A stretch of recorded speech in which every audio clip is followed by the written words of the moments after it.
Hello po sa Be Empowered program natin this week. Magiging special yung magiging program natin kasi we are going to talk about itong upcoming events natin dito sa Hong Kong.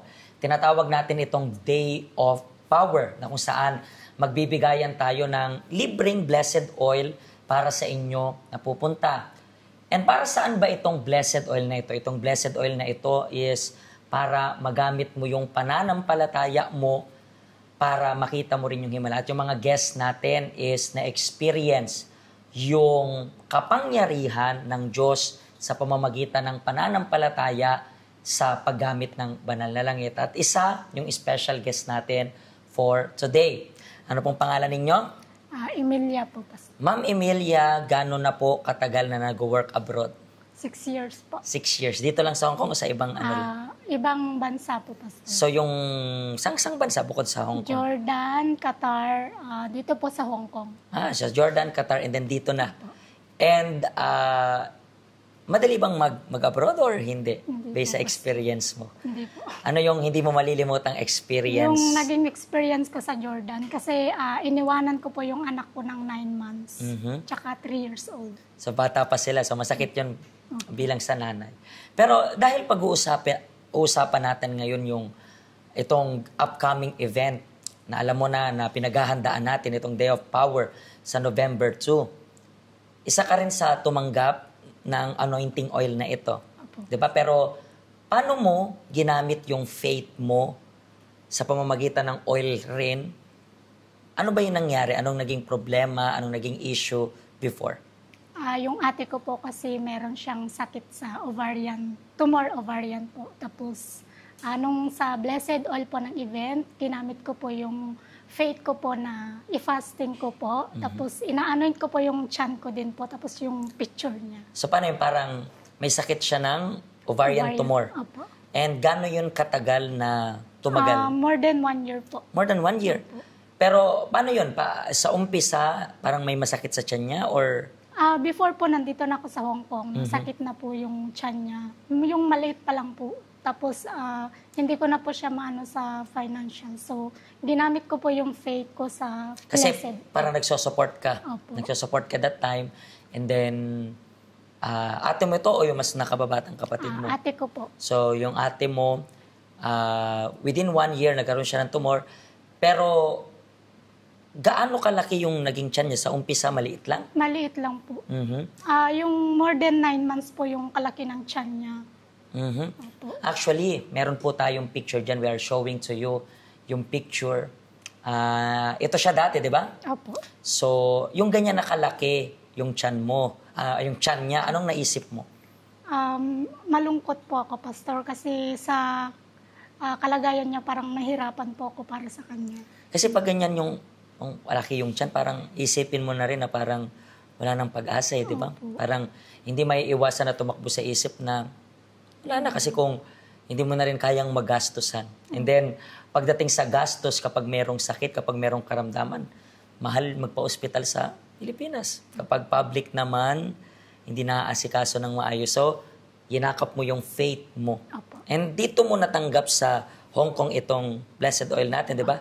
And then, pinapakid mo siya sa tiyan mo na parang iniisip mo, ikaw, yung ate mo. Opo. And sa paggamit mo ng faith mo, ngayon, kamusta na yung ate mo? Totally healed na po siya. Nag-attend na po sa UCKG Pasig po. So sa Pasig siya umaattend, ngayon magaling na. Magaling na po. So, merong before and after. Opo. Okay, pakita natin yung picture ng after niya. So, lumiit na yung tiyan niya. Opo, lumiit na. So, makikita natin na yung pananampalataya, it really works.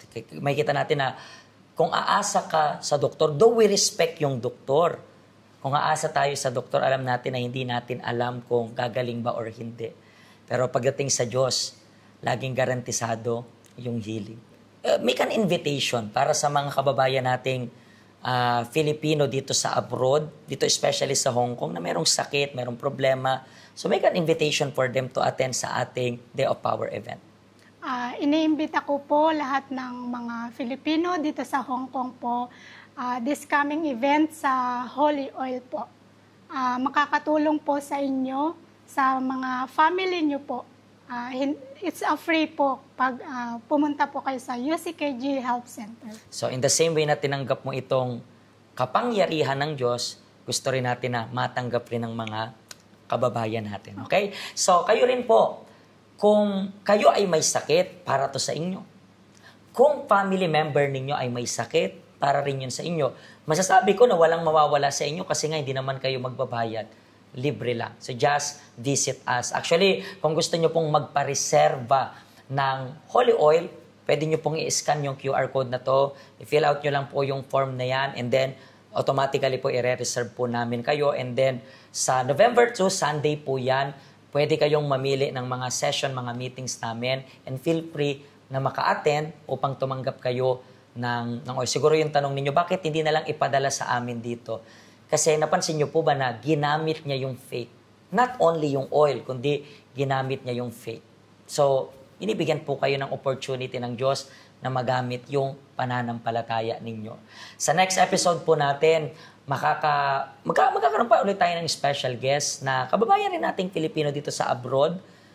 Maraming pinagdaanan, maraming problema, pero sa tulong ng Diyos, gamit yung faith niya, napagtagumpayan niya yung mga issue sa buhay. Pagpalain po kayo ng Diyos at see you sa event natin, November 2, Sunday po yan. God bless you.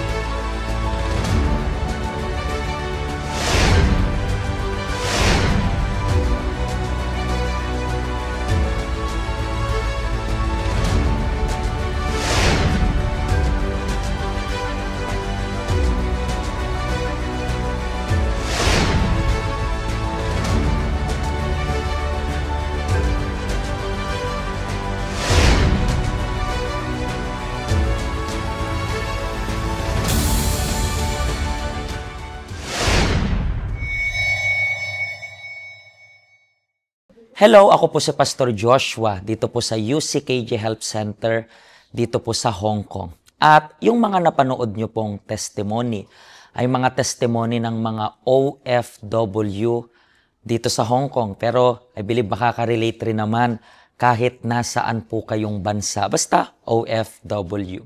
Ang health center po natin ay walang pinipiling religion. Base na rin po sa name, Health Center. Kung kailangan nyo po ng karagdagang information, nandito lang po sa baba lahat ng information na kailangan ninyo, kontakin nyo lang po kami at magiging masaya po kami na matulungan ka, ma-assist ka, nasaan man po kayong bansa. Pagpalain po kayo ng Diyos.